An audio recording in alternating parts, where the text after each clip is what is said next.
সালটা ছিল 1970। আমেরিকায় বসবাসকারী ডোনা নামের একজন নার্সিং শিক্ষার্থীকে তার মা তার 22তম জন্মদিনে একটি পুতুল উপহার দেন। পুতুলটি পাওয়ার কিছুদিন পরই ডোনা এবং তার রুমমেট অ্যান্ডি অদ্ভুত সব ঘটনা টের পেতে থাকে। পুতুলটি নিজে নিজে অবস্থান পরিবর্তন করত, কাগজে হেল্প মি লেখা পাওয়া যেত। একদিন তারা পুতুলটির হাত ও মুখে রক্তের দাগ দেখে।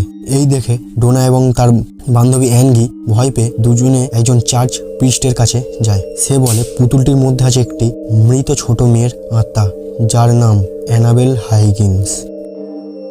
ওই আত্মাটি নাকি ডোনার সাথে বন্ধুত্ব করতে চায়। ডোনা এটা শোনার পরে পুতুলটি নিজের কাছে রেখে দেয়, কিন্তু আসল ঘটনা তো এখন শুরু হবে।